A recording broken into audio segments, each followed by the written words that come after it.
Today we're looking at On Leadership by Tony Blair, which is published this year and is, well, it's very pink. You can play the worst game of Where's Wally to see that I've previously read Tony Blair's earlier book. And the trouble is with Tony Blair, love him or loathe him, approve of what he did or not approve of what he did, remember what he did or not remember what he did. I mean, everyone remembers one thing he did, but does anyone remember anything else? He is possibly the last truly good at the job leader this country's had in terms of leading the country since Margaret Thatcher. Is that fair? Maybe that's not fair. I didn't think David Cameron was terrible, but perhaps he was sort of normal good at it, whereas Tony Blair seemed like he was properly good at the job of leadership, being a separate thing from whether or not you liked what he did with it. It's basically a manual for how to run a country, so it's got limited relevance to most of us, but then life is full of little aspects of leadership that we all have to engage in, whether it's at work or in relationships, and at different times, not necessarily lead all the time, but sometimes you're in charge of something, so we should all have some sort of skill in leadership. So for someone writing about leadership at that level, I presume there was going to be some sort of lessons we could take away for it for normal everyday life, and such is the case. Going to do my 3 quotes again because I like those. The first of them is, the root cause of the current political instability is a failure to deliver. I suppose you think about that, that's probably obvious, isn't it? But it's one of those sort of obvious things that it's not obvious until someone points it out. And yeah, there doesn't seem to be a lot of delivery going on lately, does there? The second one is, no change worth making comes without pain. Again, another one that's kind of obvious, isn't it? But again, you put it in a nice, concise sort of thing like that. And that's what I like about quotes. You take big ideas, distill them down to something small and compact that you can remember. It's a really useful way of doing it. And, obviously true. Third and finally, we have, don't mistake the fact that you're the decision maker with the assumption that no one knows better. Which is, yeah, I guess that's like taking the ego out of being the leader when you are in charge.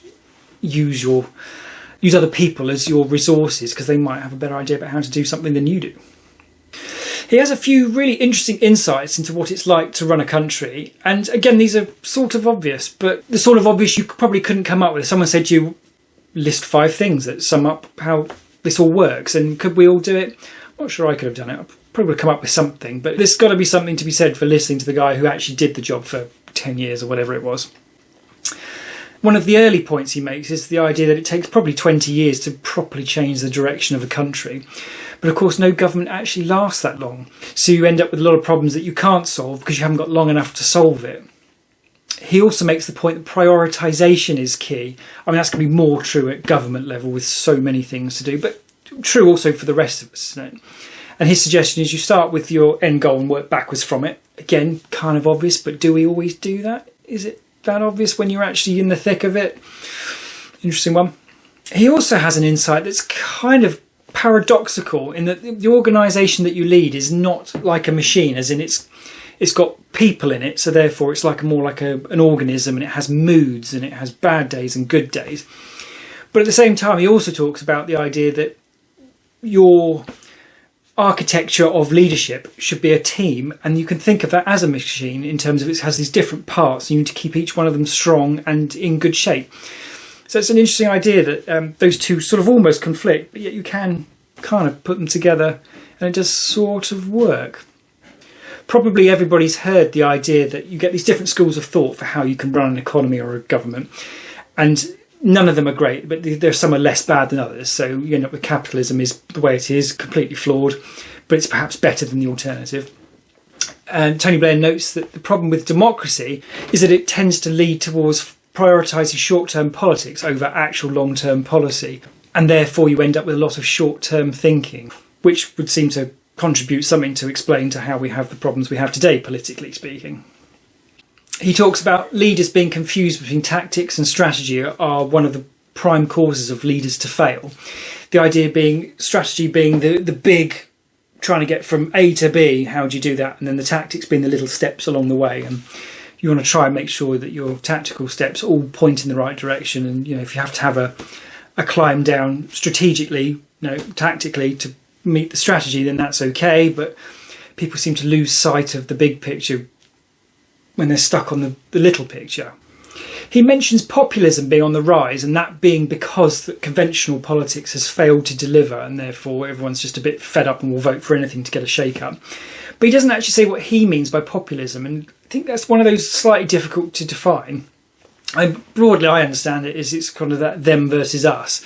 You have political leaders pledging to do what's popular with the masses, regardless of whether that's necessarily a good idea. It's interesting, he's very open about the limitations. I mean, he does actually talk a little bit about the Iraq War business. Not a great deal, not to defend it or anything. But it acknowledges it, clearly realises that's a thing. I'm not that he could miss that really, could he? But he does talk about you need to confront why you're doing badly. And that requires a clear-headed analysis of what about you is bugging people. That's obviously a very difficult thing to do, isn't it? You've got to take the ego out, and you think doing that at that level, especially with the media all over it as well. I mean, it's hard enough for normal people at that level, my goodness. He does also talk about the short-term wins in the sense that there can be little short-term wins you can take along the way that can help sustain you. And as long as they're heading the right direction, they're okay. And he had this great little line where he says, don't be so purist as to not do it. And I quite like that because I'm a bit terrible for that in the sense that it's not the big thing I'm going for, so I'm just going to keep going for that. And then Tony Blair's making the point that, if it's as long as it's not detrimental to that, then, you can take some of the little wins. It's just you shouldn't take them if it takes you in the wrong direction. And he describes this idea of a hinterland being basically some sort of respite from the rigours of being in charge. I mean, yes, when you're Prime Minister, that's pretty much 24/7, and in his case for 10 years. It's amazing people want to do that. But even in normal everyday life, you've got to have that downtime. And he was talking about he might grab a moment to go and play some guitar. That's it, by the sounds of it, for his hinterland.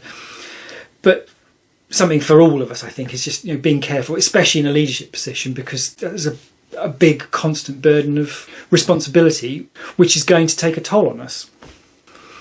He also offers some interesting insights into what's going on in the world at the minute.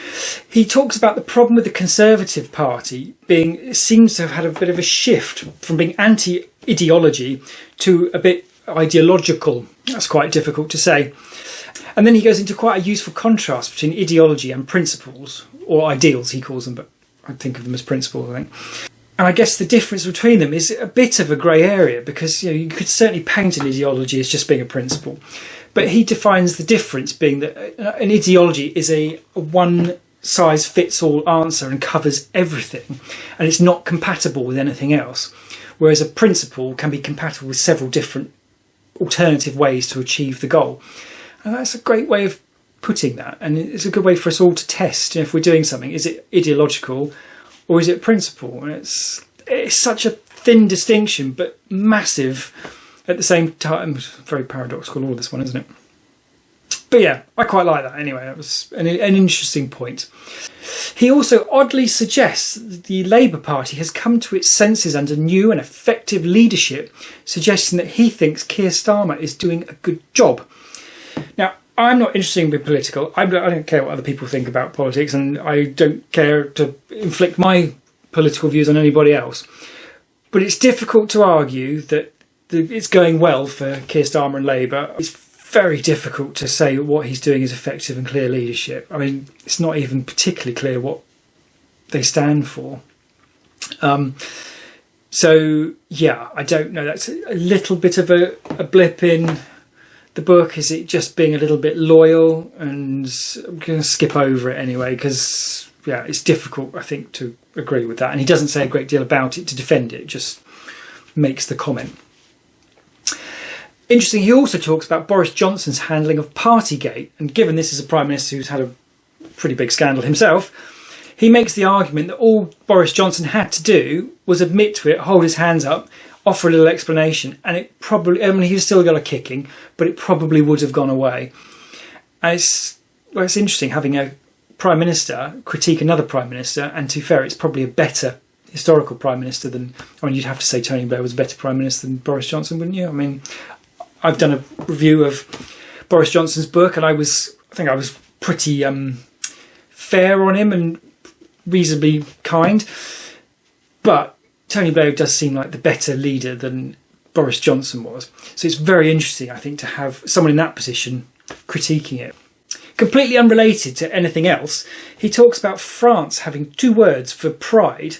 One of them being the sort of sinful hubris kind, and the other one being, you've done something great and you're right to be proud of it. And I found that really interesting, because you get this idea that pride is one of the 7 deadly sins, and which doesn't really make any sense at all, is it? Because one of the things I try and teach my daughter is, I try not to be talk about me being proud of her. I try to talk about she should be proud of herself for certain things, and obviously I do also tell her I'm proud of her. But pride I think, is quite important. And then you get this idea that pride is one of the 7 deadly sins. And then Tony Blair actually is sort of randomly, in part of this, stumbled across the answer, in that pride doesn't necessarily mean the same thing. France having 2 completely different words for it. I'm going to put them here because I'm not going to try and say them. But that does nicely solve the idea that that deadly sin doesn't make any sense. It's because English only has 1 word, which is really weird, because you normally think of English as having far more words than anybody else would ever need. But there we go, that's one where we're very definitely inferior to French in terms of conveying meaning. He then finishes on this really interesting idea that to lead is to serve. And you think of jobs, going for Prime Minister, that's the pinnacle of a hierarchy, and being a CEO is leader of a company, and it's a big thing to aspire to, all the rest of it. But actually, it seems right that you should think of it as service. And yes, you get well paid, and ex-prime ministers do all right financially because of their time as being a prime minister. But yeah, the idea that the job should be approached on a day-to-day basis as a service job. You're there to look after something else, and everything else is sort of incidental to that as a byproduct. I quite like that. But yeah, I thoroughly enjoyed that. It's a bit dry. It's not about his time in Downing Street. It's just about the lessons he learned from doing it. Regardless of whether you like him, that's a guy who knows an awful lot about this. So yeah, I guess that's kind of worth a read.